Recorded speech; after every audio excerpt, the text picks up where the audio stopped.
Hello everyone, myself Hanuman Jangid, team chemistry CLC Sikar. आज अपन discuss करने जा रहे हैं complete detail video solution of NEET 2025। Complete chemistry team जो है वो ये वीडियो सॉल्यूशन करवा रही है। मैं पेपर के एनालिसिस की बात करूं तो पेपर का एनालिसिस में केमिस्ट्री को 3 पार्ट में अगर डिवाइड करते हुए चले तो फिजिकल केमिस्ट्री का 16 क्वेश्चन था, 12 क्वेश्चन इनऑर्गेनिक का और 17 क्वेश्चन ऑर्गेनिक केमिस्ट्री का था। ऑलमोस्ट वेटेज की बात करें तो फिजिकल ऑर्गेनिक सेम था, इनऑर्गेनिक का कंपैरेटिवली थोड़ा वेटेज लो था। ठीक है, अगर टफनेस के लिए बात करें या डिफिकल्टी लेवल पे बात करें तो फिजिकल केमिस्ट्री में एक क्वेश्चन जो था वो बच्चों के पॉइंट ऑफ व्यू से एबो एवरेज क्वेश्चन था। अदरवाइज अदर क्वेश्चन जितने भी थे वो सारे जो है वो फॉर्मूला बेस्ड प्रॉब्लम और देखे देखे से प्रॉब्लम आपको लगेंगे। आइए एक एक करके मैं चर्चा करता हूं। बाकी की कंप्लीट जो टीम है वो आपके साथ इस पेपर के ऊपर चर्चा करेगी, वीडियो सॉल्यूशन करवाएगी। आइए मैं सवाल नंबर 46 से स्टार्ट करता हूं। पहला सवाल फिजिकल केमिस्ट्री का, the ratio of the wavelength of the light absorb by A hydrogen atom when it undergoes n equal to 2 to n equal to 3 and n equal to 4 to n equal to 6 transition respectively is. देखिए बिल्कुल simple सा पूछा है, wavelength का ratio पूछा है। मैंने इसके करस्पॉन्डिंग वेवलेंथ मान लिया λ1 है और इसके करस्पॉन्डिंग λ2 कंसीडर कर लिया। आपको पता है 1 by λ is equal to r z square 1 upon n1 square minus 1 upon n2 square. r और z दोनों में कॉमन रहेगा, रेशियो लोगे तो वो कैंसिल आउट हो जाएगा। तो मैं ऐसे बात करूं λ1 by λ2 तो ये आएगा 1 upon n1 square minus 1 upon n2 square और यहां पे भी ये का ये आएगा, लेकिन ये आएगा 2 से 4 के लिए, 2 से 3 के लिए और ये वाला जो है 4 से 6 के लिए। वैल्यू पुट कर देते, λ1 by λ2 it is equal to यहां पे 1 by 16 हो जाएगा, यहां पे 1 upon 36 हो जाएगा, अपॉन में यहां पे 1 by 4 माइनस 1 by 9। अगर आपको एग्जाम पॉइंट ऑफ व्यू से बात करें, एलसीएम लेने में डिफिकल्टी फील होती है तो आप सिंपल सा ये काम कर लीजिएगा। इसका एलसीएम 16 इंटू 36 ही आएगा, तो ये 36 माइनस 16 हो जाएगा 20। यहां पे एलसीएम 36 आएगा तो 9 माइनस 4 अपॉन 36, दो एक 36 से एक 36 कैंसिल आउट हो जाएगा। ये 20 है, ये 16 है, ये 5 है, ये 4 हो जाएगा 1 by 4, 1 by 4 correct answer. 4th is the correct answer. कोई बहुत ज्यादा टाइम भी नहीं लगने वाला, नो डाउट। ये फॉर्मूला लिखा मैंने, ये समझा है इसलिए इतना टाइम, अदरवाइज 2 स्टेप का प्रॉब्लम था। ओके, नेक्स्ट प्रॉब्लम पे बात करते हैं। देखिए इसमें क्वेश्चन नंबर 47 जो दे रखा है, इसमें लिखा है which of the following statements are true. True statement आपको सिलेक्ट करना है। कह रहा unlike gallium that has a very high melting point, यही गलत हो गया। गैलियम का मेल्टिंग पॉइंट बहुत लो होता है, कितना होता है 30 डिग्री सेल्सियस, इसका मतलब ये गलत हो गया। इसके बाद on Pauling scale the electronegativity value of nitrogen and chlorine are not the same, जबकि नाइट्रोजन और क्लोरीन दोनों की वैल्यू 3.0 होती है। ये करेक्ट है, मगर मतलब ये इनकरेक्ट हो गया क्योंकि सेम नहीं है कह रहा है। अब argon K plus Cl minus Ca plus S2 minus all are isoelectronic, क्योंकि सब में 18 इलेक्ट्रॉन्स हैं तो क्या हो गया, ये आइसो इलेक्ट्रॉनिक हो गया, ये करेक्ट हो गया। The correct order of first ionization enthalpy of sodium, magnesium, aluminium and silicon, तो सिलिकॉन सबसे ज्यादा होना चाहिए, फिर होना चाहिए मैग्नीशियम, उसके बाद होना चाहिए एल्यूमिनियम, उसके बाद होना चाहिए सोडियम, जबकि यहां पे सीक्वेंस अलग दे रखा है, तो ये भी गलत हो गया। अब यहां क्या कह रहा है, atomic radius of caesium is greater than lithium and rubidium. Caesium बिल्कुल नीचे है लिथियम और रुबिडियम से, इसलिए इसकी रेडियस सबसे ज्यादा होगी, तो कौन सा करेक्ट हो गया, C and E, second option is right. आगे बढ़ते हैं। 48 क्वेश्चन है कि मैच लिस्ट 1 विद लिस्ट 2, इसमें आयंस दे रखे हैं और रेडिकल्स दे रखे हैं। Cu2+, ये कौन से ग्रुप का है, 4th ग्रुप का है। निकल, कोबाल्ट, मैग्नीज, जिंक। मैग्नीशियम कौन से ग्रुप का है, 6th ग्रुप का है। लेड ग्रुप किस ग्रुप का है, 1st ग्रुप का है। एल्यूमिनियम किसका है, 3rd ग्रुप का है। तो मैच कराते हैं, ए का हो गया 3rd, बी का हो गया 4th, सी का हो गया 1, सेकेंड ऑप्शन इज करेक्ट। नमस्कार, मैं अभिषेक मिश्रा, टीम CLC। आज हम लोग बात करेंगे ऑर्गेनिक के कुछ क्वेश्चन की जो नीट 2025 में आए हुए हैं। ठीक है, तो इसमें 49 नंबर क्वेश्चन है, predict the major product P in the following sequence of the reaction. ठीक है, एल्कीन है, HBr है, बेंजोइल पेरोक्साइड है। HBr परऑक्साइड है, मतलब खरास इफेक्ट है। डबल बॉन्ड के अक्रॉस Br वहां लगाओगे जहां हाइड्रोजन की संख्या अधिक है। तो पहला स्टेप जो इसके HBr के साथ होगा, ठीक है ना, पहला स्टेप जो HBr के साथ होगा, तो HBr सिंपल, यहां लग गया आपका Br, ठीक है। नेक्स्ट है KCN, KCN के साथ रिएक्शन, यहीं पे क्या हो गया, CN, क्लियर। अब NaHG मेंडियस रिडक्शन है, इसका सिंपल रिडक्शन कर दो, NaC2H5OH, तो ये हो गया आपका CS2NH2, क्लियर। तो इसका आंसर हो जाएगा फर्स्ट, ठीक है। नेक्स्ट क्वेश्चन पे चलें। Problem number 15, energy and radius of first Bohr orbit of He plus and Li2 plus R, Li2 plus और He प्लस, Li2 प्लस पहले दे रखा है, He प्लस बाद में दे रखा है, ठीक है। आपको पता है एनर्जी का जो फॉर्मूला होता है वो होता है माइनस का RH, है ना, into Z square upon N square, ये होता है। अगर मैं Li2 प्लस के लिए बात करूं तो माइनस RH की वैल्यू पुट कर देता हूं, 10⁻−18 Z 3 का square upon first Bohr orbit है 1, तो 9 का मल्टीप्लाई कर दीजिए, ये ऑलमोस्ट 18 आ जाएगा। आपको आगे सोल्व नहीं करना है, -18 का आंसर है, तो माइनस का 18 पकड़ लीजिएगा, माइनस का 18 या माइनस का 19, ये गया, ठीक है, ये गया, ये दो ऑप्शन है।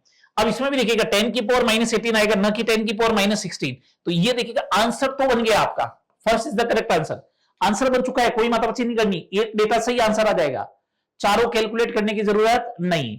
अब बारी आई रेडियस की, रेडियस का फॉर्मूला होता है 52.9 into N square by Z picometre. Lithium के लिए मैं बात करूं 52.9, N की वैल्यू फर्स्ट ऑर्बिट है तो 1/3, तो 17.6 पिकोमीटर, ये दिखेगा। सिमिलर टाइप में मैं इसके लिए भी कैलकुलेट कर लूंगा, ओके।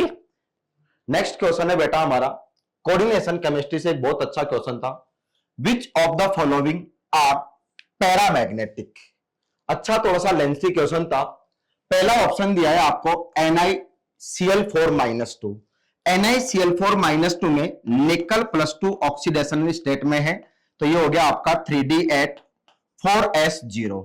हमें पता है Cl- एक वीक फील्ड लिगेंड है, तो पेयरिंग नहीं होगी, तो ये हमारा हो जाएगा paramagnetic in nature. B option में आपके पास है NiCO का होल 4, यहां पर निकल हमारा 0 ऑक्सीडेशन स्टेट में है, तो कॉन्फ़िगरेशन हो जाएगा हमारा 3D8 4S2। और CO आपको पता है एक स्ट्रॉन्ग फील्ड लिगेंड है, तो स्ट्रॉन्ग फील्ड लिगेंड की प्रेजेंस में जब पेयरिंग होगी तो ये हो जाएगा आपका 3D10, यानी नंबर ऑफ अनपेयर्ड इलेक्ट्रॉन जो है वो कितने हो जाएंगे हमारे पास 0, और नंबर ऑफ अनपेयर्ड इलेक्ट्रॉन 0, तो ये हो जाएगा हमारा diamagnetic in nature.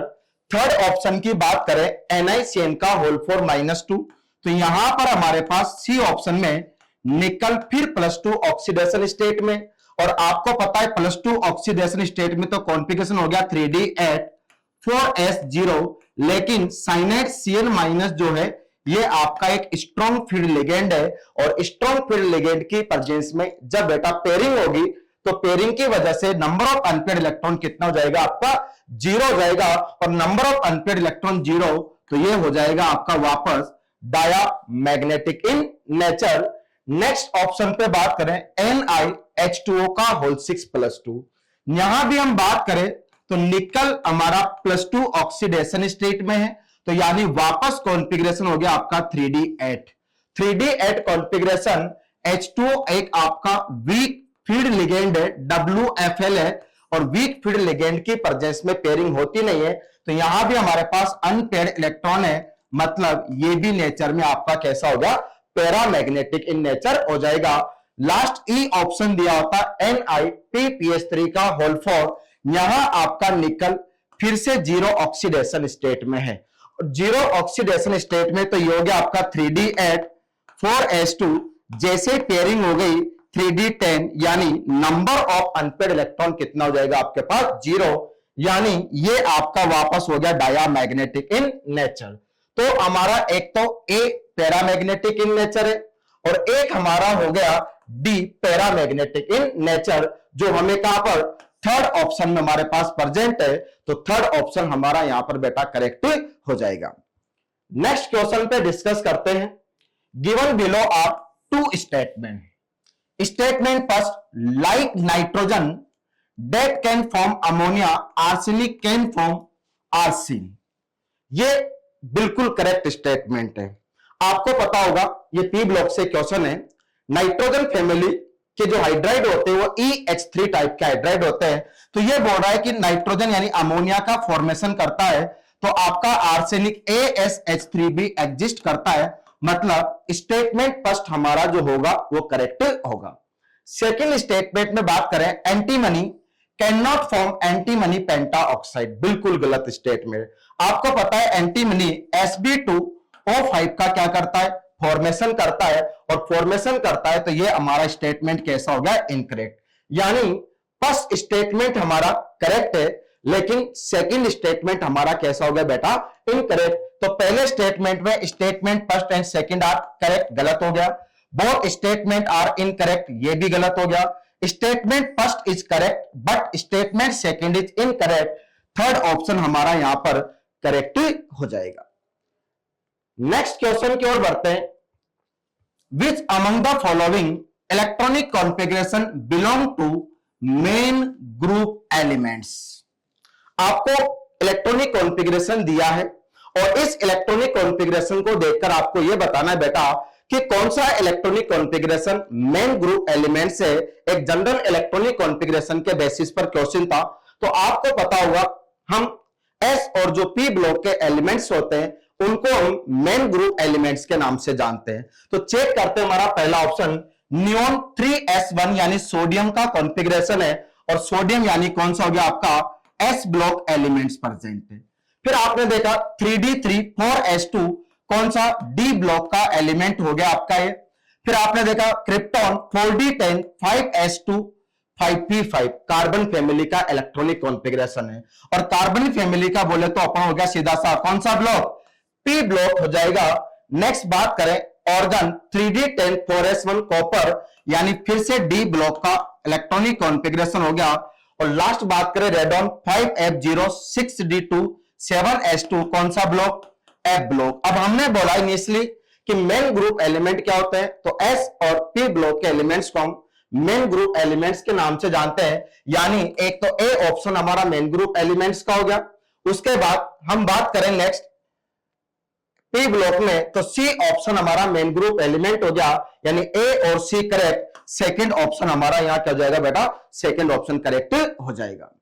54 number, Dalton's atomic theory could not explain which of the following. Simple सी बात है, law of conservation of mass, law of constant proportion and law of multiple proportion जो होता है वो डोल्टन्स एटॉमिक थ्योरी से explain किए जाते हैं। ये एटम कंजर्वेशन का ही अदर फॉर्म है, ठीक है।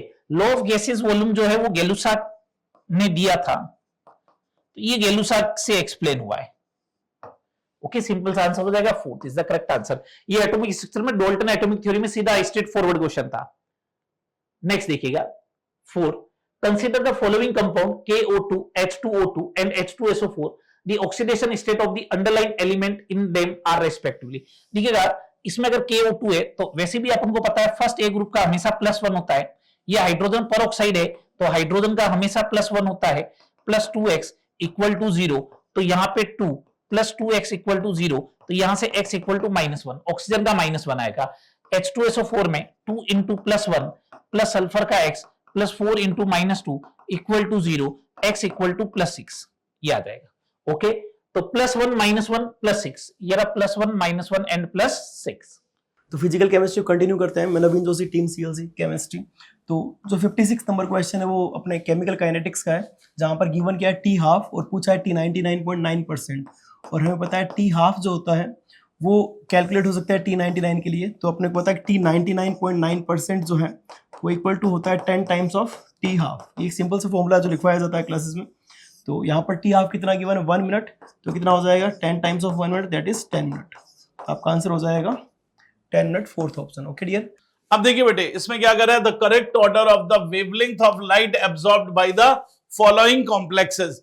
फॉलोइंग कॉम्प्लेक्सेस में हम लोग क्या देखते हैं, CFSE, is directly proportional to strength of ligand, strength of ligand. Same type के कॉम्प्लेक्सेस हैं अगर तो इसमें एक कॉम्प्लेक्स अलग है जो कि ये वाला अलग है, बाकी सारे हेक्सा मतलब ऑक्टाहेड्रल है। इसमें क्या होगा, बी में साइनाइड है, साइनाइड की CFSE अमोनिया से ज्यादा होगी, अमोनिया से ज्यादा होगी H2 होगी, और फिर ये तो थर्ड वाले की तो कम हो जाएगी। तो कौन सी हो जाएगी, पहले B और उसके बाद A, फिर उसके बाद D और उसके बाद C। Third option is correct. Which one of the following compound can exist as cis trans isomer? ठीक है, मतलब कौन सा cis trans isomer शो करेगा। तो डबल बॉन्ड के अक्रॉस कार्बन पर अगर सेम ग्रुप लगा हो तो वो GI शो नहीं करेगा। इसमें देखिए सेम पेंट 1 इन है ना, 1 2 3 4 5, तो यहाँ हाइड्रोजन हाइड्रोजन लग गया, तो ये GI शो नहीं करेगा। 2 मिथाइल हेक्स 2 इन, 1 2 3 4 5 6, 2 मिथाइल ये है, यहां भी सेम लग गया, GI शो नहीं करेगा। ये 1 सेम ग्रुप है, GI शो नहीं करेगा। 1 2 डाइमिथाइल साइक्लोहेक्सेन, क्लियर है। तो यहां सिस ट्रांस H लगा दें तो एक सिस और एक ट्रांस, तो आंसर कौन सा हो गया, फोर्थ। ठीक है, नेक्स्ट 59 क्वेश्चन है जो कि फिजिकल केमिस्ट्री का है, जहां पर आपको जो फॉस्फोरिक एसिड या ऑर्थोफॉस्फोरिक एसिड उसके आयोनाइजेशन कांस्टेंट को रिलेट किया गया है। हमें पता है कि H3PO4 जब आयोनाइज होता है उसको स्टेप बाय स्टेप अपन आयोनाइज करते हैं। तो पहला आयोनाइजेशन में क्या होता है, H plus PO4 H2PO4 minus, फिर H2PO4 माइनस फर्दर आयोनाइज होता है जो H plus HPO4 minus 2 provide करता है, फिर HPO4 माइनस 2 फर्दर आयोनाइज होता है, H plus PO4 minus 2 provide करता है, ओके -3। यहाँ पर इसका Ka1 डिफाइन होता है, पहला आयोनाइजेशन कांस्टेंट, फिर दूसरा Ka2 और तीसरा Ka3। देखो जो पहला स्टेप है जो आयोनाइजेशन का, उसमें H प्लस जो मिल रहा है, उसके बाद एक एनायनिक फॉर्म उससे H प्लस मिल रहा है, तो एनायनिक फॉर्म से थोड़ा मुश्किल से H प्लस मिलेगा, ये बोल सकते हो। या फिर बोलो कि जो पहले से कुछ H प्लस आ चुका है वो कहीं ना कहीं सेकंड में थोड़ा बहुत आयन इफेक्ट लगाएगा, कॉमन आयन इफेक्ट लगाए, तो यहाँ पर थोड़ा आयोनाइजेशन कम हो जाएगा। तो आयोनाइजेशन यदि कम हो जाएगा तो इसका मतलब जो Ka1 है वो क्या होगा, ज्यादा होगा एज कम्पेयर टू Ka2, और एज कम्पेयर टू Ka2 ज्यादा होगा Ka3 से, ओके डियर। यदि मैं नेट रिएक्शन लिखना चाहूँ तीनों एसिड को ऐड करके, तो आप देखोगे कि H2PO4 माइनस से कैंसिल हो जाएगा, HPO4 माइनस 2 HPO4 माइनस 2 से कैंसिल हो जाएगा, तो नेट रिएक्शन बन जाएगी H3PO4 से 3H प्लस PO4 माइनस 3। हमें पता है किसी रिएक्शन को ऐड करते हैं तो उनका K जो है वो मल्टीप्लाई हो जाता है, तो नेट K आएगा वो क्या आ जाएगा, K1.K2.K3। ये दोनों साइड लॉग लिया जाए तो क्या बन जाएगा, log K is equals to log K1.K2.K3। और यदि मैं इसको log की प्रॉपर्टी अप्लाई करता हूँ, log A.log B.C, तो क्या बन जाएगा, log K1 plus log K2 plus log K3, क्योंकि log A.B.C होता है log A plus log B plus log C। अब ऑप्शन चेक करते हैं, तो पहला log K का पूछ रखा है, तो log K1 plus log K2 plus log K3 हो जाएगा। फिर बोला जा रहा है H3PO4 is stronger acid than H3PO4 minus and या H2PO4 माइनस और HPO4 माइनस 2। हमें पता है कि पहले का यदि K ज्यादा है तो रिएक्शन ज्यादा फॉरवर्ड जाएगी, और ज्यादा फॉरवर्ड जाएगी तो उसकी स्ट्रेंथ जो है एसिड की स्ट्रेंथ भी क्या आ जाएगी, ज्यादा एज कंपेयर टू दोनों स्टेप के। तो इसका मतलब ये स्टेटमेंट भी क्या हो गया, सही। और बात करते हैं K की, अब अपन ने चर्चा की थी, जो C है उसमें K1 ज्यादा होगा K2 से और K2 ज्यादा होगा K3 से, तो A, B और C सही है। लेकिन K1 K2 और K3 से रिलेटेड नहीं होगा।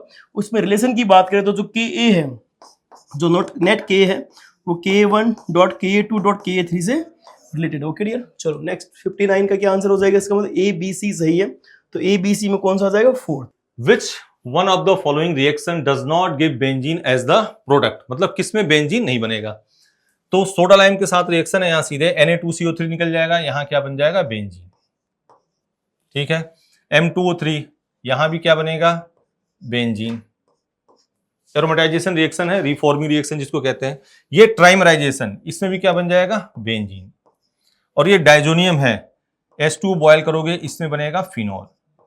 तो इसी केस में बेंजीन नहीं बनेगा। नेक्स्ट 61 क्वेश्चन है, जो इलेक्ट्रोकेमिस्ट्री का बड़ा ही बेसिक सा क्वेश्चन है, जहां पर पूछा गया अल्फा क्या होगा, या जो मोनोबेसिक एसिड है उसका जो डिसोसिएशन कांस्टेंट जो अल्फा या डिसोसिएशन क्या होगा। तो हमें पता है डिसोसिएशन के लिए क्या करते हैं, lambda M divide by lambda M infinite. अब बात करते हैं लैम्डा एम की, तो लैम्डा एम इसमें क्या गिवन है, लैम्डा एम का डेटा गिवन 90। ओके डियर, तो लैम्डा एम 90 गिवन और लैम्डा एम इन्फिनिटी जो होगा एसिड के लिए, तो क्या आ जाएगा, जो कैटायन है lambda M infinity of cation plus lambda M infinity of anion. ये कोलराउस लॉ से बोला गया है कि जो कोई भी एक सॉल्ट है या कोई भी इलेक्ट्रोलाइट है इनफाइनाइट डाइल्यूशन में उनमें प्रेजेंट जो आयन है उनके एडिशन के इक्वल हो जाएगा नेट सॉल्ट का। तो इसमें अपन ऐड करते हैं तो 349.6 कैटायन का है और 50.4 एनाइन का है, ओवरऑल ऐड करेंगे तो 400 साइमन सेंटीमीटर स्क्वायर पर मोल हो जाएगा। और अपने को पता है कि लैम्डा एम जो दे रखा है वो 90 है, तो अल्फा के लिए अपन वैल्यू पुट करते हैं तो 90/400 जो कि वैल्यू कितनी आ जाएगी 0.225। तो आंसर हो जाएगा थर्ड वाला। क्वेश्चन नंबर 62 देखिएगा, given below are two statement, दो स्टेटमेंट आपको given. Statement first is a hypothetical diatomic molecule with bond order 0 is quite stable. नहीं, जिसका भी बॉन्ड ऑर्डर 0 होता है वो अनस्टेबल होता है, इट मींस उसका फॉर्मेशन ही नहीं होता। जैसे He2 को आप देखोगे, हीलियम 2 को आप देखोगे इसमें, तो इसका बॉन्ड ऑर्डर 0 है, इट मींस इसका फॉर्मेशन ही नहीं हुआ, तो स्टेबल नहीं होता, वो तो अनस्टेबल होता, फॉर्म ही नहीं होता एक टाइप से। तो पहला स्टेटमेंट ये गलत हो गया। सेकंड स्टेटमेंट को देखते हैं, as bond order increases the bond length is increase. ये बोल रहा है कि बॉन्ड ऑर्डर इंक्रीज होने से बॉन्ड लेंथ इंक्रीज होती है, नहीं, बॉन्ड ऑर्डर जितना ज्यादा बढ़ता जाएगा उतनी ही एटम है वो एक दूसरे के क्लोज आते जाएंगे, जितना क्लोज आएंगे उसका बॉन्ड लेंथ उतना ही कम होगा। इट मींस बॉन्ड ऑर्डर और बॉन्ड लेंथ होते हैं एक दूसरे के इनवर्स होते हैं। तो कहने का मतलब है ये वाला स्टेटमेंट भी गलत है, इसका मतलब दोनों स्टेटमेंट है वो आपके गलत हो गए। तो यहाँ पे देखिए किसके अंदर है, both statement first and second are false. Next question देखिएगा, question number 63, out of the following complex compound which of the compound will be having the minimum conductance in solution. तो मिनिमम कंडक्टेंस वो होगी जिसमें number of ions minimum होंगे, और minimum ion कितने हो सकते हैं, 0 आयंस हो सकते हैं। तो यहाँ पर आप देख रहे हो फर्स्ट वाले ऑप्शन को अगर बात करोगे तो यहाँ पर भी 0 आयन है, यहाँ पे कोई आयन बनी नहीं ना, क्योंकि आयनेशन स्फीयर इसके पास में है ही नहीं। सेकंड वाले के अंदर देखते हैं तो इसके अंदर भी आयनेशन स्फीयर नहीं है, इट मींस यहाँ पर भी आयन से वो 0 बनेंगे। तो यहाँ पे ऑप्शन आना चाहिए फर्स्ट और सेकंड दोनों है। अब देखो एंटी ने क्या मिस्टेक की है, ये तो देखो एंटी बता सकता है, बाकी तो कहीं ना कहीं पे कुछ आयनेशन स्फीयर में कुछ रह गया होगा। Question number 64, match list 1 with 2। Students compound दे रखे हैं, ज्योमेट्री के साथ में आपको मैच करना है। तो सबसे पहले मैं बात करता हूं यहाँ पर XCO3 कंपाउंड की। तो अपन ज्योमेट्री ना बनाकर केवल वैलेंस इलेक्ट्रॉन के बेसिस पे बात कर लेते हैं। तो जिनोन के पास यहाँ पर एक लोन पेयर होगा और यहाँ पर 3 ऑक्सीजन जो है डबल बॉन्ड से जुड़े हुए रहेंगे। तो इसके अंदर हाइब्रिडाइजेशन होगा sp3 और ज्योमेट्री कौन सी होगी स्टूडेंट्स, पिरामिडल, ठीक है ना। तो बॉन्डिंग से इस टाइप का क्वेश्चन जो है बड़ा कॉमन है। XCF2 के बारे में अगर अपन बात करें तो जिनोन के पास आप कह सकते हो कि 3 लोन पेयर होंगे, 8 वैलेंस इलेक्ट्रॉन होते हैं उसमें से, और 2 वैलेंस इलेक्ट्रॉन यहाँ पर फ्लोरीन के साथ बॉन्ड बनाएंगे। तो हाइब्रिडाइजेशन कौन सा हो जाएगा यहाँ पर, sp3d, और लीनियर यहाँ पर ज्योमेट्री होगी, ठीक है। और XCO4 के अंदर आप कह सकते हो जिनोन के अंदर एक डबल बॉन्ड ऑक्सीजन और 4 फ्लोरीन जुड़े हुए होंगे, तो 6 वैलेंस इलेक्ट्रॉन यूटिलाइज हो गए और एक होगा लोन पेयर, ठीक है। तो sp3d हाइब्रिडाइजेशन, sp3d2 हाइब्रिडाइजेशन होगा, और sp3d2 हाइब्रिडाइजेशन के अंदर स्क्वायर पिरामिडल ज्योमेट्री हो जाएगी, ठीक है। और नेक्स्ट है XCF6। XCF6 के अंदर अगर अपन बात करें तो जिनोन के पास में यहां पर एक लोन पेयर होगा, तो sp3d3 हाइब्रिडाइजेशन हो जाएगा और डिस्टोर्टेड ऑक्टाहेड्रल ज्योमेट्री हो जाएगी। तो अपन मैच कर लेते हैं, XCO3 पिरामिडल हो गया, ठीक है। और फिर अपन कह सकते हैं कि sp3d लीनियर हो गया, और उसके अंदर अपन sp3d2 स्क्वायर पिरामिडल हो गया, और XCF6 sp3 डिस्टोर्टेड ऑक्टाहेड्रल हो गया। Next question, carbon plus hydrogen CH4 student, इस रिएक्शन में डेल्टा एच दे रखा है, इसका मतलब HP और HR में एंथैल्पी जो प्रोडक्ट की कम होगी, रिएक्टेंट की ज्यादा। तो इन चारों ग्राफ के अंदर अपन कह सकते हैं कि इन 2 के अंदर ही प्रोडक्ट की एंथैल्पी रिएक्टेंट से क्या है, कम। अब डेल्टा एच का सही सी रिप्रेजेंटेशन किस में दे रखा है स्टूडेंट, देखो यहाँ पर रिएक्टेंट की एवरेज एंथैल्पी से ये वाली वैल्यू तो एक्टिवेशन एनर्जी होती है, ये वाली कौन सी होती है, एक्टिवेशन एनर्जी। तो डेल्टा एच नहीं होता, ये गलत हो गया। तो आंसर कौन सा होगा, ये डेल्टा एच कौन सा होता है, HR माइनस HP, ये वाला डिफरेंस। तो आंसर कौन सा होगा, first. Next question, match list with list two. Surface chemistry के अंदर कोलाइड का जो क्लासिफिकेशन दे रखा है उसके अंदर जो डिस्पर्स फेज और मीडियम का फिजिकल स्टेट के बेसिस पर 8 टाइप के कोलाइड दे रखे हैं, वहां से ये अपने को क्लासिफिकेशन बात है। तो स्टूडेंट ह्यूमिडिटी क्या होती है आप जानते हो, ह्यूमिडिटी जो है वो लिक्विड इन गैस होता है, ठीक है ना। लिक्विड वाटर ड्रॉपलेट गैस के अंदर डिस्पर्स होती है, ह्यूमिडिटी हो गया। एलॉय की अगर अपन बात करें तो स्टूडेंट सॉलिड इनटू सॉलिड होता है। अमलगम के अंदर अपन बात करें स्टूडेंट तो लिक्विड इन सॉलिड होता है, क्योंकि अमलगम के अंदर मरकरी जो है वो लिक्विड होता है, उसमें सॉलिड जो है वो घुला हुआ होता है। स्मोक की अगर अपन बात करें स्टूडेंट तो सॉलिड के अंदर गैस होता है, solid in gas, sorry solid in gas, gas में स्मोक पार्टिकल्स जो है वो डिस्पर्स रहते हैं। तो आंसर कौन सा हो जाएगा स्टूडेंट इसमें? सेकंड। वेलकम बच्चों, मैं Praveen Arora, senior chemistry faculty CLC Sikar से। तो देखो भैया ये क्वेश्चन है, इसमें क्या कह रहा है, the correct order of decreasing basic strength of the given amine. इस क्वेश्चन में अपने बस 4 अमाइन गिवन है, उनका बेसिक स्ट्रेंथ का एक ऑर्डर अपने को मैनेज करना है। तो देखो क्या दिया हुआ है, एन मिथाइल एनिलीन, मतलब एनिलीन कंपाउंड है, एनिलीन पे एक ब्रांच है मिथाइल, एक मॉलिक्यूल अपने पास ये है। सेकेंड अपन कहें तो बेंजीन अमाइन, बेंजीन लेके यहां पे अटैच कर दें हम NH2, तो ये होगा बेंजीन अमाइन। एक कंपाउंड है अपने पास इथेन अमाइन, इथेन अमाइन बोले तो ये जो मॉलिक्यूल है अपने सामने ये रहेगा इथेन अमाइन। और एक मॉलिक्यूल आपको दिया हुआ है एन इथाइल एथेन अमाइन, मतलब 2 डिग्री अमाइन है और 2 डिग्री में ब्रांच भी कौन सी है, इथाइल। तो देखो इन चारों में अगर अपन कंपेयर करें तो अपने को मालूम है ये वाला जो अमाइन है वो एरोमेटिक है, रेजोनेंस करेगा तो बेसिक कैरेक्टर दोनों का कम होगा। यहाँ पे ये दोनों एलिफेटिक हैं, इसका मतलब लोकलाइज्ड लॉन्ग पेयर है, बेटर होगा। और उसमें भी अपन कहें तो एक्वस मीडियम में बोले तो एक ट्रिक से अपन करते हैं 2-3-1, 2 डिग्री बेटर होता है 3 डिग्री से, मतलब ये दोनों बेस्ट हैं एरोमेटिक के कंपैरिजन में, तो इनको बेस्ट लेना है। और उनमें भी अपन कहें तो किसको लेना है, 2 डिग्री को। तो बोले तो एन एथिल एथेन अमाइन, तो ये पहला ऑप्शन तो कट कर दो, नहीं होगा। एन एथिल एथेन अमाइन बिल्कुल यही लेना चाह रहे हैं अपन भी। फिर आया इथेन अमाइन, सेकंड ये लेना चाह रहे हैं। इन दोनों में से अगर अपन कहें तो यहाँ पे ये डोनर इफेक्ट की वजह से एन मैथिल एनिलीन जो है वो ज्यादा बेटर है, तो यहाँ पे इसके बेंजीन अमाइन इसने पहले दिया तो ये भी रॉन्ग हो जाएगा। थर्ड पे जाएंगे N ethyl ethanamine, top पे यही दिया है। फिर एथेन अमाइन सेकंड भी सही है। एन मैथिल एनिलीन, तो इन दोनों में से अगर अपन कहें तो ये देना चाह रहे हैं थर्ड नंबर पे, और ये इस ऑप्शन में भी दे रखा है। और फिर बेंजीन अमाइन, तो ये थर्ड में एकदम प्रॉपर है, तो आंसर जो जाएगा इसका कौन सा, थर्ड। और ये बेंजीन अमाइन दे दिया तो ये वैसे ही गलत हो गया, एरोमेटिक कैटेगरी का आ गया ही। चलिए नेक्स्ट क्वेश्चन देखते हैं अपन ऑर्गेनिक का। Among the following choose the one with equal number of atoms। तो स्टूडेंट इसके अंदर अपने को वेट दे रखा है, अपने को 5 स्टेटमेंट दे रखे हैं, पांचों में वेट दे रखा है। तो सबसे पहले अपन मोल्स निकाल लेते हैं, ठीक है। आपको इसमें पूछा गया है कि नंबर ऑफ एटम्स इक्वल किस में होंगे। तो स्टूडेंट 212 ग्राम आपको दिया, देखो मोल्स निकालने के लिए वेट अपॉन मोलर वेट, ठीक है।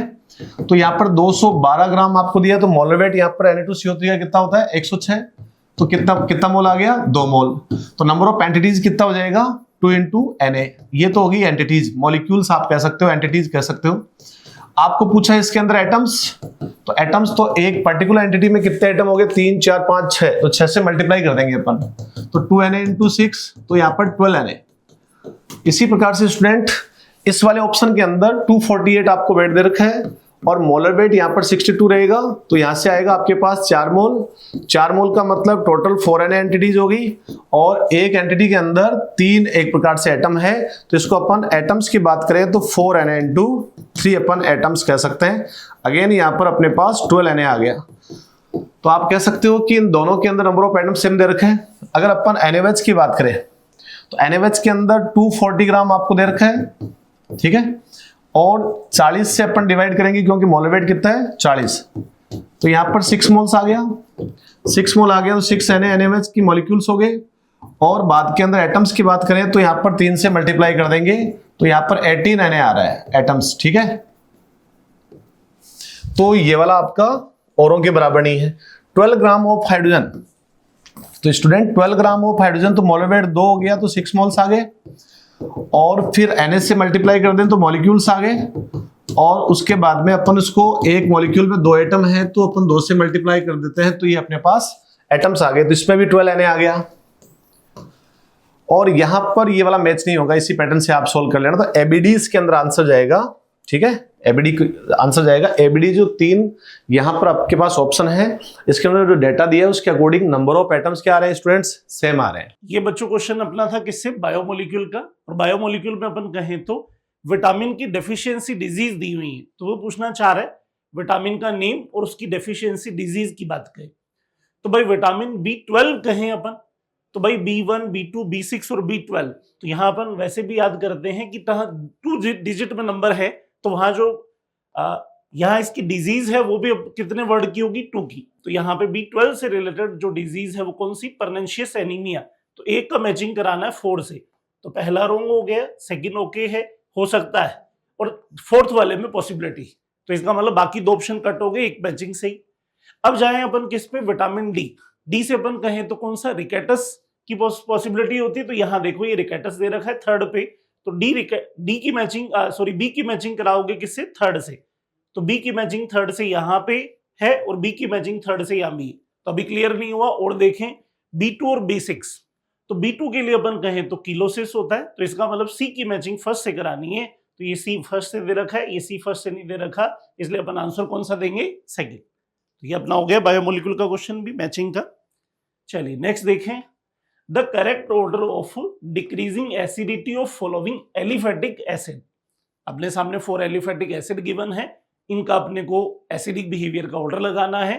तो यहाँ पे अपन कहें तो ये डोनर ग्रुप अटैच है, ये डोनर ग्रुप अटैच है, यहाँ भी डोनर है, यहाँ ऐसा कुछ नहीं है, तो फॉर्मिक इनमें टॉप पे आएगा, इसलिए पहले वाला तो रॉन्ग हो गया। सेकंड भी रॉन्ग है, क्योंकि चारों में से बेटर कौन सा होगा, फॉर्मिक होगा। ये रहा फॉर्मिक, ये रहा फॉर्मिक, इन 2 ऑप्शन में फर्स्ट पे फॉर्मिक। उसके बाद आपको ये देखना है टर्शरी ब्यूटिल, आइसोप्रोपिल और मैथिल में से बड़ा डोनर कौन सा है।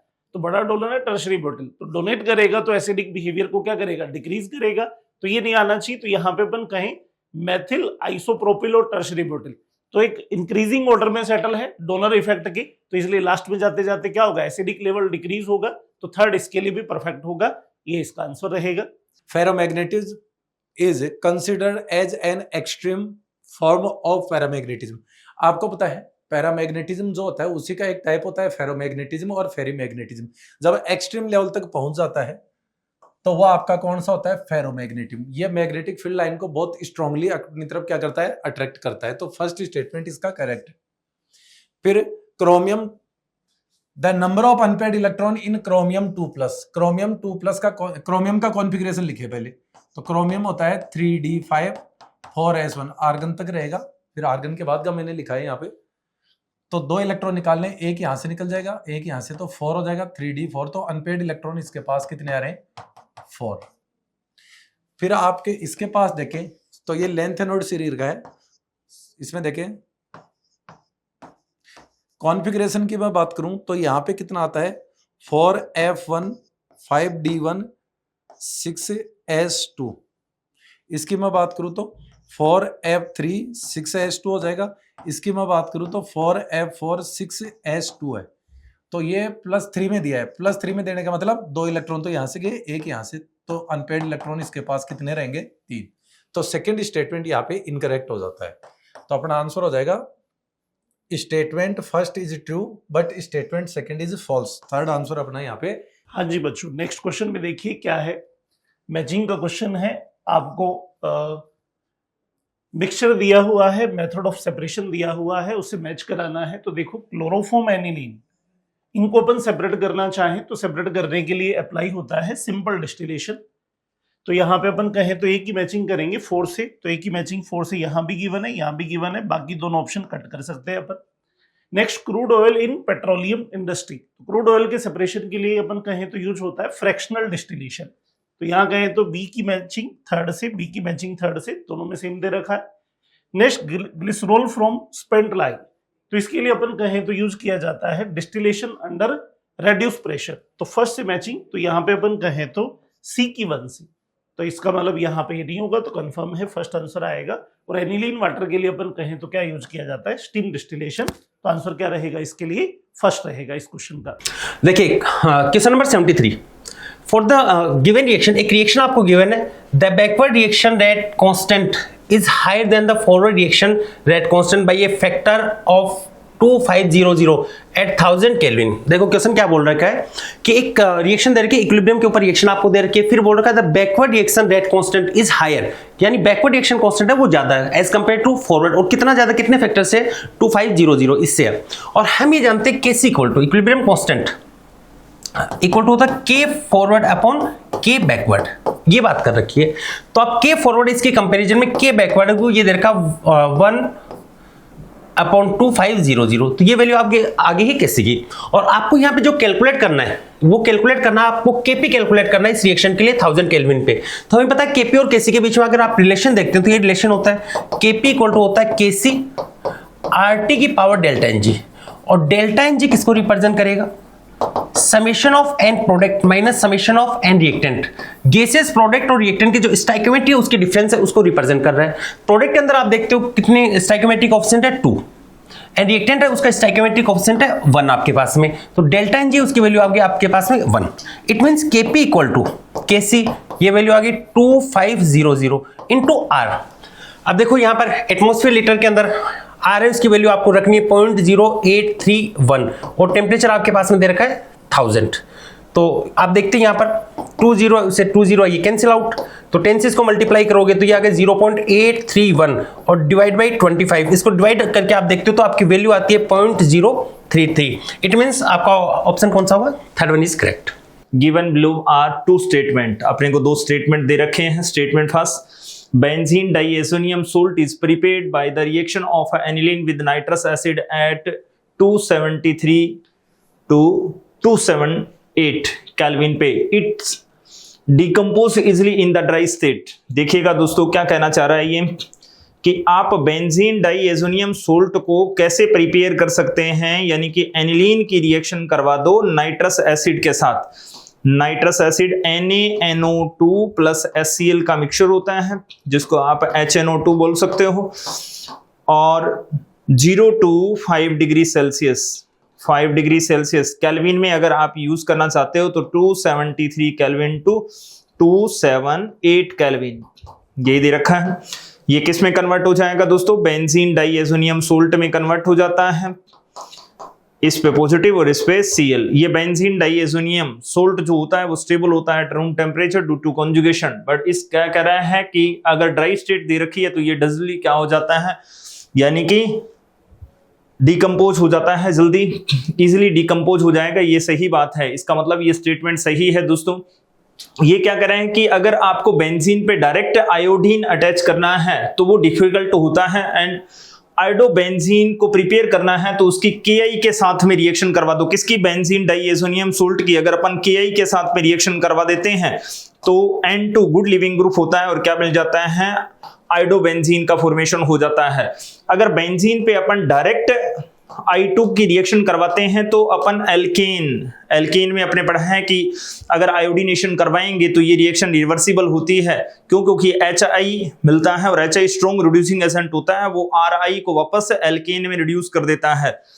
तो अगर अपने बेंजीन में सेम वही कहानी है, I2 के साथ में रिएक्शन करवाते हैं तो ये रिएक्शन भी कैसी होती है, रिवर्सिबल रिएक्शन होती है। इसलिए अपने इसमें स्ट्रॉन्ग ऑक्सीडाइजिंग एजेंट यानी कि नाइट्रिक एसिड और आयोडिक एसिड जैसे लोगों का इस्तेमाल करते हैं। तो इसका मतलब ये स्टेटमेंट भी सही है। ये क्या है दोस्तों, डिफिकल्ट होता है यहाँ डायरेक्ट आयोडीन लगाना, लेकिन बेंजीन डाइएजोनियम सोल्ट के साथ में Ki की रिएक्शन करवा देते हैं तो ये हो जाती है। तो इसका मतलब दोनों स्टेटमेंट सही है दोस्तों, वो स्टेटमेंट आर करेक्ट, यानी कि दोनों सही हैं। नेक्स्ट सवाल की अगर हम बात करें तो 75 नंबर सवाल, बिल्कुल ईजी सा सवाल दे रखा है अपनी एनसीईआरटी में। आइसोपेंटेन दे रखा है, इसका क्लोरीनेशन करवा दो दोस्तों। अब क्लोरीनेशन करवाएंगे Cl2 और लाइट रोशनी किरण के प्रेजेंस में, तो क्या हो जाएगा, ये 1 डिग्री है, ये 2 डिग्री है। कितने टाइप्स के कार्बन एंड हाइड्रोजन प्रेजेंट है एनवायरमेंट में, ये 1 डिग्री है। अब ये दोनों सेम है क्योंकि दोनों के दोनों 3 डिग्री से अटैच है, और ये कैसा है 1 डिग्री, ये 2 डिग्री 3 डिग्री। इसका मतलब कितने टाइप के हो गए दोस्तों, 4 टाइप के हो गए। तो अपने इसका क्लोरीनेशन करवाएंगे तो कहां कहां पे Cl लगा सकते हैं, एक तो आपने यहां पे लगा दिया CH2Cl और CH2CH3, एक तो 1 डिग्री यहां पे लगा दिया। दूसरा अपने क्या बना सकते हैं, ये बना सकते हैं कि 3 डिग्री पे Cl लगा दो CH2CH3, एक थर्ड की अगर अपन बात करें तो CH CH3, इधर CH3 है और यहाँ पे Cl लगा दो। फोर्थ की अपन बात करेंगे तो क्या लगा देंगे दोस्तों, CH3 CH2 CH2 और Cl आ जाएगा। ये स्ट्रक्चरल आइसोमर तो 4 बन गई, ये अपनी एनसीईआरटी में देके बनाकर दे रखा है, यानी कि कॉलम में सोल्व करके दे रखा है सवाल। अब इंक्लूडिंग स्टीरियो की बात कर रहा है वो, इंक्लूडिंग स्टीरियो में कायरल कार्बन भी ढूंढना है आपको। ये देखो ये कायरल पहले नहीं था लेकिन अब हो गया है, तो कायरल होते ही D और L, R और S दोनों मिलेंगे। इसमें ये कायरल नहीं है, अब ये देखो ये कायरल हो गया, कायरल हो गया तो D और L दोनों मिलेंगे। अब इसमें कोई कायरल नहीं है तो 2 इसके 2 इसके, एक इसका, तो टोटल कितने हो गए, 2 2 4 5 एंड 6। आंसर कितना आ जाएगा दोस्तों, 6, यानी कि फोर्थ आंसर आ गया। नेक्स्ट सवाल की अपन बात करें तो क्या दे रखा है अपने को, देखो कंपाउंड दे रखे हैं 1 2 3, करेक्ट ऑर्डर बताना है बॉन्ड डिसोसिएशन एनर्जी का, CH बॉन्ड मार्क जिस पे लगा रखा है। अब अपने पढ़ते हैं कि bond dissociation energy inversely proportional होती है किसके, stability of free radical carbon, free radical carbon पे अगर फ्री रेडिकल आ रहा है इसका मतलब उसकी स्टेबिलिटी जितनी ज्यादा है, इसका मतलब बॉन्ड डिसोसिएशन एनर्जी की वैल्यू उतनी क्या रहेगी, कम रहेगी। तो अपने को पता है दोस्तों कि 3 डिग्री अगर रेडिकल दे रखा है तो उसकी स्टेबिलिटी ज्यादा होती है, उसके बाद में 2 डिग्री रेडिकल दे रखा है, उसके बाद में 1 डिग्री रेडिकल अगर आपको दे रखा है तो 3 डिग्री को अपन कैसे देखते हैं, या तो हाइपर कॉन्जुगेशन से सोल्व करते हैं stability of intermediate free radical की, कार्बोकेटाइन की स्टेबिलिटी वैसे देखते हैं, दोनों में हाइपर कॉन्जुगेशन होता है तो अपने 3 डिग्री 2 डिग्री 1 डिग्री ये स्टेबिलिटी का ऑर्डर है। और अगर अपन बात करें तो sp3 हाइब्रिडाइजेशन के ऊपर अगर अनपेड इलेक्ट्रॉन आ रहा है तो उसकी स्टेबिलिटी ज्यादा होगी क्योंकि वो हाइपर कॉन्जुगेशन शो करेगा। और अगर sp2 पे आ रहा है इसका मतलब डबल बॉन्ड पे आ रहा है तो वो हाइपर कॉन्जुगेशन शो नहीं करेगा। En ज्यादा है तो En जिसकी ज्यादा है वो घटा सहन नहीं कर सकता। अगर sp दे रखा है तो इसका मतलब क्या हो गया, ट्रिपल बॉन्ड के ऊपर अनपेड दे रखा है और वो अनस्टेबल हो गया, तो अपने ऐसे ही देखना है। तो ये होमोलाइटिक क्लीवेज करवाना है दोस्तों, तो यहाँ पे तो अपने को क्या मिलेगा, बेंजीन यानी कि फिनाइल फ्री रेडिकल मिल गया। यहाँ पे क्या मिल गया दोस्तों, बेंजीन बनाकर दे रखी और ट्रिपल बॉन्ड लगा रखा है, कार्बन ट्रिपल बॉन्ड, इस पे अनपेड इलेक्ट्रॉन आ गया। और ये जो रिंग दे रखी है ये 3 मेंबर्ड रिंग दे रखी है और इसके पास अनपेड इलेक्ट्रॉन। अब इन तीनों में से ज्यादा स्टेबल कौन है, उसी की बॉन्ड डिसोसिएशन एनर्जी की वैल्यू सबसे कम रहेगी।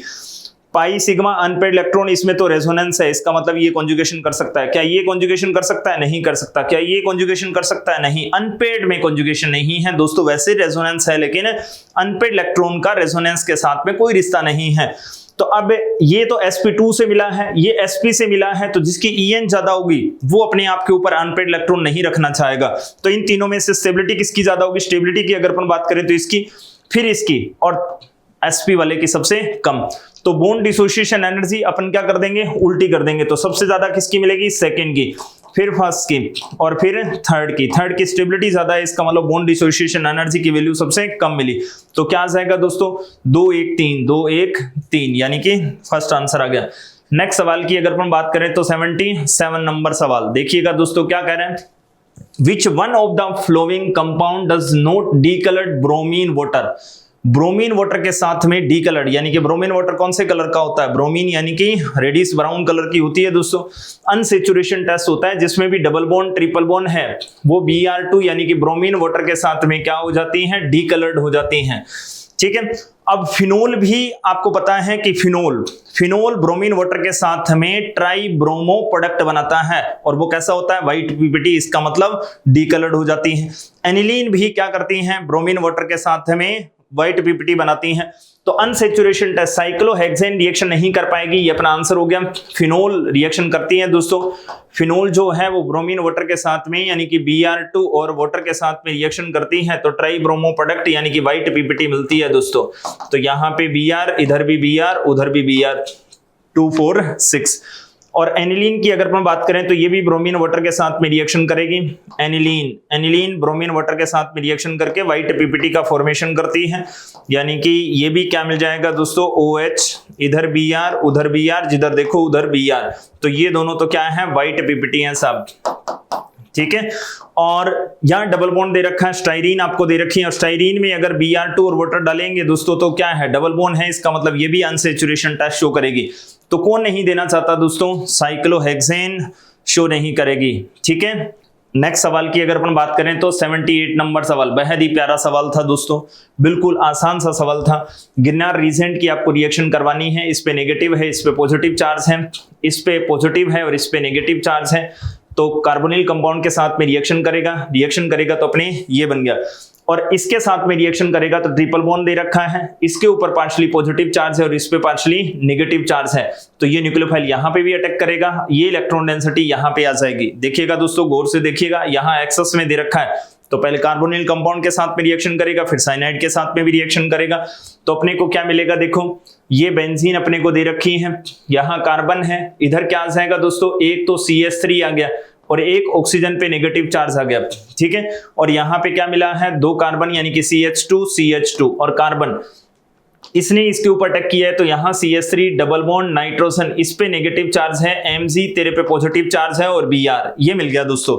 अब देखो जरा गौर फरमाओ, ये तो मिल गई इमाइन सोल्ट, इमाइन, ठीक है, इमाइन सोल्ट मिला है, और यहां पे Mg पॉजिटिव और Br भी आएगा, ये मिला। अब आप देखिए कि अब दोबारा गिरनार रीजेंट इसके साथ में रिएक्शन करेगा कि इमाइन के साथ में रिएक्शन नहीं करेगा, इसके साथ में रिएक्शन नहीं करेगा, तो पहला प्रोसेस खत्म हो गया, यानी कि 2 ही मोल अपने काम में लिए हैं, 2 मोल काम में आ गए। फिर क्या करवाना है, इसका हाइड्रोलाइसिस, सेकंड स्टेप।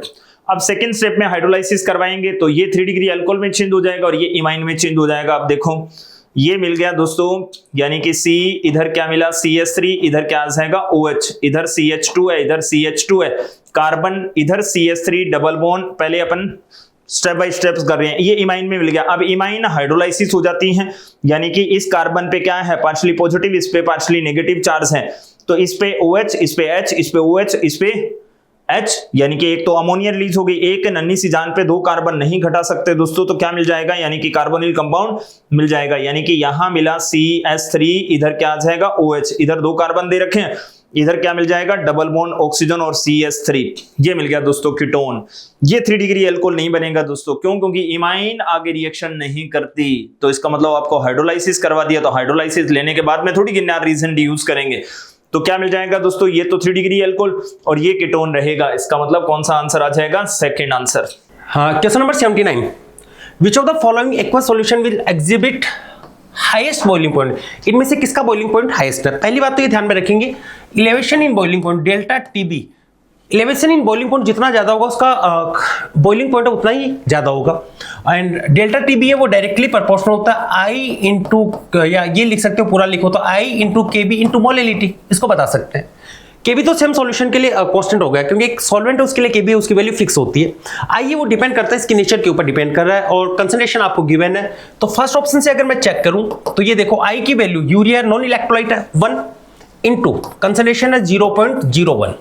सेकंड के ऊपर आते हैं, I है इसकी वैल्यू आपके पास में आ गई, KNO3 आयनाइज होगा तो 2 आयंस देगा, तो ये होगा 2, कंप्लीट आयनाइजेशन मानेंगे 0.02, ये वैल्यू आएगी। थर्ड की अगर आप बात करोगे तो 0.01 इंटू सोडियम सल्फेट है, कितने आयंस देगा आपके पास में, 3 आयंस देगा। फोर्थ ऑप्शन का आप देखोगे नॉन इलेक्ट्रोलाइट है तो 0.015, तो सबसे ज्यादा इलेवेशन इन बॉइलिंग पॉइंट आ रहा है वो थर्ड वाले के अंदर आ रहा है, इट मींस जिसका elevation in boiling point maximum होगा उसका बॉइलिंग पॉइंट है वो भी मैक्सिमम होगा, तो आपका आंसर होगा थर्ड वन। कॉलम मैच का क्वेश्चन है, इंफॉर्मेटिव क्वेश्चन है। हेवर प्रोसेस की बात करें तो हेवर प्रोसेस आपको पता है N2 + 3H2 2NH3 अमोनिया के फॉर्मेशन का मेथड है, जिसके वजह जहां पर आयरन को एज ए कैटलिस्ट यूज किया जाता है और मोलिब्डेनम यहां पर यूज किया जाता है प्रमोटर के तौर पर, तो यहां पर ये मैच हो जाएगा Fe कैटलिस्ट, फर्स्ट से मैच हो जाएगा। वॉकर ऑक्सीडेशन में पैलेडियम क्लोराइड यूज होता है। विल्किंसन कैटलिस्ट की बात करें तो यहां पर ये बिल्कुल करेक्ट मैच है। इसमें इसका अगर आपको हाइब्रिडाइजेशन देखना हो तो ये DsP2 हाइब्रिडाइजेशन होता है, याद रखना। फिर आता है जिगलरनाटा कैटलिस्ट, तो टाइटेनियम टेट्राक्लोराइड होता है और ट्राइमिथाइलिन एल्यूमिनियम यहां पर आपका हो जाएगा, तो ये करेक्ट मैच है सारे। तो first second third fourth continuously match हो जाएंगे। क्वेश्चन नंबर 81, क्वेश्चन नंबर 81 में गिवन है 5 mole of liquid X and 10 mole of liquid Y make a solution having a vapor pressure 70 torr. The vapor pressure of pure X and Y are 63 and 78 torr respectively. Which of the following is true regarding this described solution? एक solution आपको दे दिया, उस solution के अंदर ये बोल रखा है जब उसका solution फॉर्म किया दो कंपोनेंट x और y, तो वहां पर उसका जो वेपर प्रेशर आ रहा है वो आ रहा है 70 टोर। ये आपको प्रैक्टिकली ऑब्जर्व हुआ है। अगर हम राउट के कोड देखना चाहिए तो कितना आएगा, देखो टोटल प्रेशर वो हम ये लिखते हैं P नॉट ए लिख देता हूं मैंने, x a plus P naught b x B.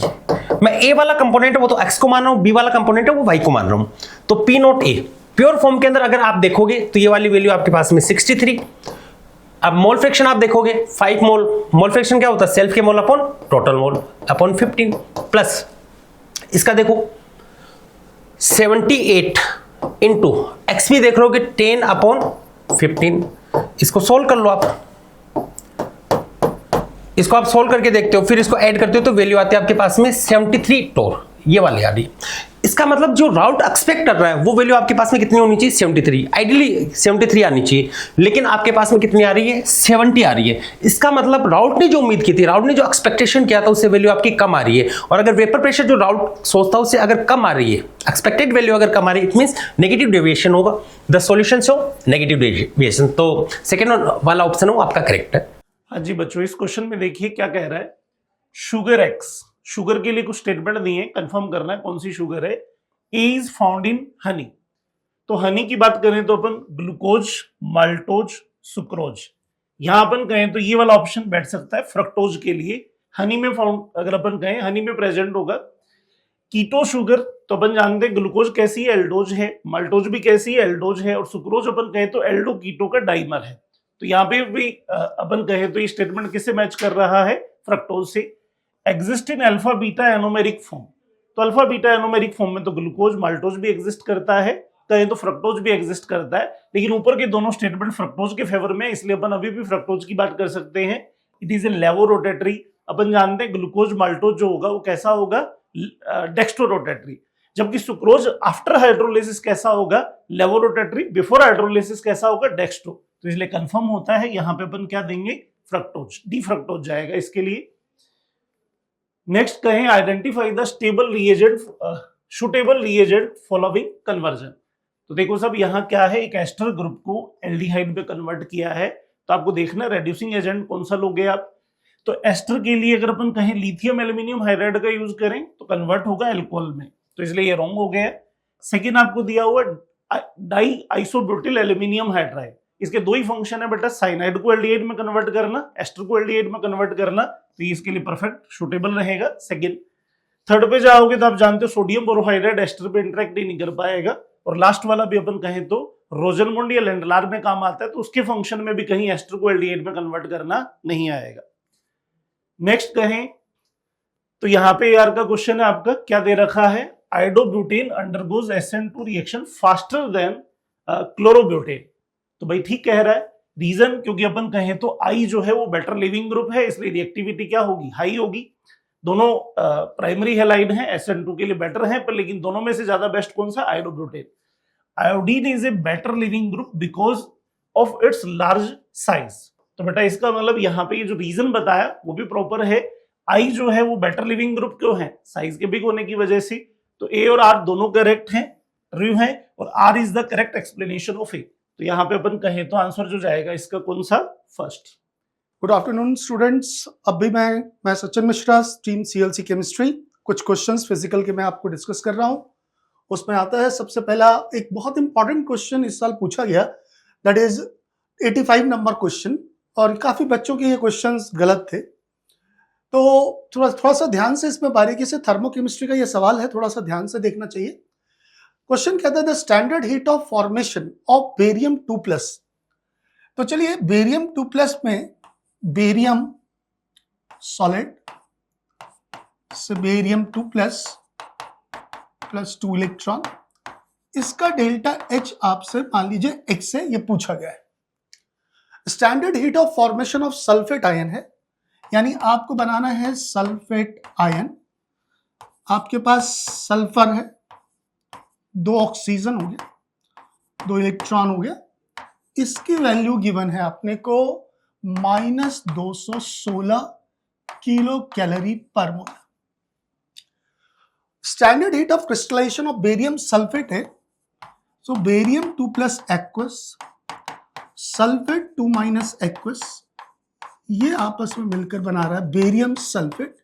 Crystallisation हो गया, इसकी डेल्टा एच है -4.5।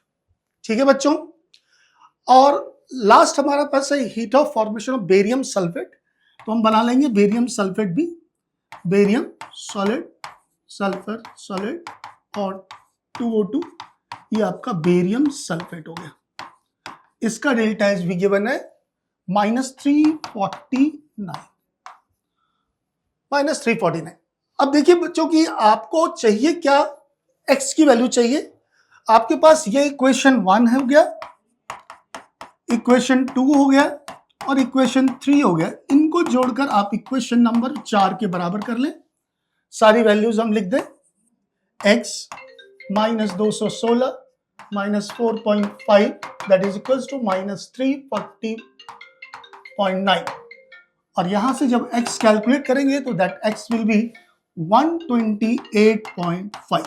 तो this is very important question, और बच्चों यही सवाल मेनली बच्चों का गलत हुआ था, तो ये थर्मोकेमिस्ट्री का सवाल है। चलिए अब दूसरा सवाल स्टार्ट करते हैं। क्वेश्चन देखें भाई, total number of possible isomers both structural as well as stereo. तो आपको आइसोमर टोटल काउंट करने हैं, जिसमें स्ट्रक्चरल भी काउंट करने हैं, स्टीरियो भी करने हैं।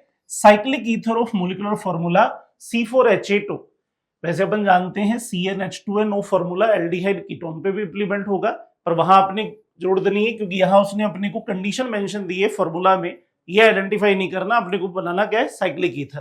तो पहले अपन इसकी स्ट्रक्चर बनाए, फिर स्टीरियो की बात करेंगे। तो देखो 4 कार्बन की चेन पे अगर साइक्लिक ईथर ग्रुप ले अपन, तो एक ऑप्शन है 1,2 एपोक्सी ब्यूटेन। फिर इसी ब्यूटेन पे अपन कहें तो एक ऑप्शन है 1,3 एपोक्सी ब्यूटेन। एक ऑप्शन ये भी हो सकता है 1,4 एपोक्सी ब्यूटेन। उसके अलावा अब क्या पॉसिबिलिटी है, इस 1,2 एपोक्सी वाले केस में ये जो एथिल है, इस एथिल के लिए एक ऑप्शन ये भी ले सकते हैं अपन, ये मैथिल मैथिल 2 ब्रांच में कन्वर्ट कर दें, या फिर इसमें एक ऑप्शन ये भी हो सकता है कि ये दोनों जो मैथिल हमने लिए डिफरेंट कार्बन पे सेम पे ले लें। तो ओवरऑल इसके लिए ऑप्शन बन जाएंगे स्ट्रक्चर के कितने, 3। यहां जाओगे तो यहां इसी स्ट्रक्चर में अगर अपन चेंज करें तो ये वाला मैथिल इस मिड वाले कार्बन पे लाओगे तो एक स्ट्रक्चर ये भी ऑप्शन है, और लास्ट वाले में ऐसा कोई ऑप्शन नहीं है। तो ओवरऑल आपके पास स्ट्रक्चर कितनी आ गई, 6। इन 6 स्ट्रक्चर में अपन कहें तो यहाँ एक कायरल सेंटर है, कायरल है तो डेक्स्ट्रोलेवो मतलब 2 फॉर्म में एग्जिस्ट करेगा ही। यहां बोले इसमें तो ये वाला भी कायरल सेंटर है, तो ये भी डेक्स्ट्रो एंड लेवो 2 फॉर्म में एग्जिस्ट करेगा। इसके लिए ऐसी कोई स्टीरियो की पॉसिबिलिटी नहीं है, 1 फॉर्म है उसी में एग्जिस्ट करेगा। यहां और यहां ये दोनों कायरल सेंटर है, सिमेट्रिक मॉलिक्यूल है, तो सिस और ट्रांस बनेगा, और जो इसमें ट्रांसफॉर्म होगा वो ऑप्टिकली एक्टिव भी होगा। तो फाइनली सिस और ट्रांस में से ट्रांस का एनेंशियोमेरिक कंसीडर करोगे तो टोटल आएंगे 3 आइसोमर। यहां दोनों मैथिल सेम है, इसका मतलब स्टीरियो सेंटर नहीं बन रहा, 1 एग्जिस्टेंस होगा, यहां पे भी 1 एग्जिस्टेंस होगा। तो ओवरऑल देखें तो 2 और 2 4, 1 5, 5 और 3 8, 9 और 1 10। तो यहां आंसर आपका रहेगा कौन सा, 3rd। Identify the correct order against the property mention. तो यहां पे देखो, मोस्ट ऑफ केस में हमेशा याद रखना बेंट स्ट्रक्चर का डायपोल मोमेंट काफी ज्यादा होता है। मैं यहाँ पे सबकी बात नहीं कर रहा हूँ, मोस्ट ऑफ स्ट्रक्चर्स की बात कर रहा हूँ। यहाँ इसका डायपोल मोमेंट अगर देखा जाए तो ये 1.85 या 1.87 के नियर बाई होता है, ये अप्रोक्स डेटा मैंने यहाँ लिखा है। अमोनिया की बात करूँ तो यहाँ पर पिरामिडल शेप होती है, और इसका जो डायपोल मोमेंट आता है वो 1.47 के नियर बाई आता है, और क्लोरोफॉर्म का डायपोल मोमेंट 1.04 के नियर बाई आता है। तो ये अपना एकदम परफेक्ट ऑर्डर है, पहला सही है। फिर नंबर ऑफ लोन पेयर की बात करें सेंट्रल एटम पे, तो XeF4 के सबसे पहले XeF4 का अगर मैं देखूं हाइब्रिडाइजेशन तो 8 + 4 डिवाइड बाई 2, तो यहाँ पर है अपना 6। तो 6 के हिसाब से देखा जाए तो 4 तो सिग्मा हो गए, 2 लोन पेयर, तो लोन पेयर यहाँ पर 2 है XeF4 के पास। XeO3 के मैं पास बात करूं तो जीनोन 8/2 4 sp3 हाइब्रिडाइजेशन 3 सिग्मा और 1 लोन पेयर अपना यहाँ पर आ रहा है। तो अभी तो डिक्रीजिंग ऑर्डर चल रहा है, कोई दिक्कत नहीं है। XeF2 की बात करूं तो यहाँ पर 8 + 2 डिवाइड बाई 2, तो ये आपका 5 मतलब sp3d खैर 5 आना मतलब सिग्मा आपका 2 है, लोन पेयर यहाँ पर 3 हो गए, तो ये वाला आपका यहाँ पे कैंसिल हो जाता है, ये आपका इनकरेक्ट है। फिर बॉन्ड लेंथ की बात करें तो बॉन्ड लेंथ के अंदर हाइड्रोजन की साइज बहुत छोटा होता है, याद रखें हाइड्रोजन जहां पर जुड़ता है उसकी बॉन्ड लेंथ काफी कम आएगी, NO से बॉन्ड लेंथ इन दोनों की कम होगी। फिर इसमें भी बात करें तो ऑक्सीजन और कार्बन के अंदर देखा जाए तो ऑक्सीजन स्मॉल साइज होता है, तो इसका बॉन्ड लेंथ और भी कम आएगा, ये बिल्कुल अपोजिट ऑर्डर लिखा हुआ है तो ये आपका गलत हो जाएगा। फिर बॉन्ड एंथैल्पी अगर ऐसा दिया हुआ हो तो इनको ओरिजिनल स्ट्रक्चर में देखना है जिस फॉर्म में ये एग्जिस्ट करते हैं। जैसे नाइट्रोजन नाइट्रोजन के बीच यहाँ ट्रिपल बॉन्ड कंसीडर करना पड़ेगा, ऑक्सीजन ऑक्सीजन के बीच डबल बॉन्ड, और हाइड्रोजन और इसके बीच सिंगल, तो ये बॉन्ड एंथैल्पी का परफेक्ट ऑर्डर है। हाँ, अगर इसी क्वेश्चन में बॉन्ड यू बना करके दे देता, सिंगल बॉन्ड कंसीडर करवाता, तो यहाँ पे चीजें बिल्कुल उल्टी चली जाती, मतलब कि हाइड्रोजन का बॉन्ड सबसे स्ट्रांग हो जाता, फिर नाइट्रोजन का होता, फिर ऑक्सीजन का वीक हो जाता। ठीक है, ये चीज का ध्यान रखना है। तो यहाँ पे करेक्ट आंसर चला गया है A एंड D, तो फर्स्ट आंसर यहाँ पे करेक्ट होगा। 88 number question. This question is based on the really the chemical equilibrium chapter and based on Lee-Chateliers principle. तो बच्चों इस क्वेश्चन में क्या पूछा गया, जरा क्वेश्चन पढ़ते हैं ध्यान से। हायर यील्ड ऑफ NO, यानी ये प्रोडक्ट है, इसका प्रोडक्शन पूछा गया कि कब ज्यादा होगा। तो बच्चों सबसे पहले आपको क्या देखना चाहिए कि डेल्टा H की वैल्यू क्या है। तो डेल्टा H की वैल्यू क्या है, प्लस में है, यानी प्रोसेस क्या है, एक्सोथर्मिक। और आप जानते हो कि according to Le Chatelier principle if the reaction is exothermic, so when we increase the temperature reaction goes in backward direction. So अगर मैं टेम्परेचर को बढ़ाऊंगा तो ये बैकवर्ड जाना चाहिए। तो हमारा पहला ऑप्शन क्या कहता है हमारे को कि can be obtained higher yield of, आपको NH चाहिए, तो टेम्परेचर आपका हायर नहीं होना चाहिए, वरना अच्छा सॉरी ये रिएक्शन एंडोथर्मिक है, रिएक्शन अगर एंडोथर्मिक है तब तो टेम्परेचर बढ़ाने से आगे की तरफ जाएगा। सो हायर टेम्परेचर एक करेक्ट ऑप्शन हुआ, लोअर टेम्परेचर नहीं होगा। हायर कंसेंट्रेशन, नाइट्रोजन की अमाउंट बढ़ाओगे तो भी बढ़ेगा और ऑक्सीजन का अमाउंट बढ़ाओगे तो भी बढ़ेगा।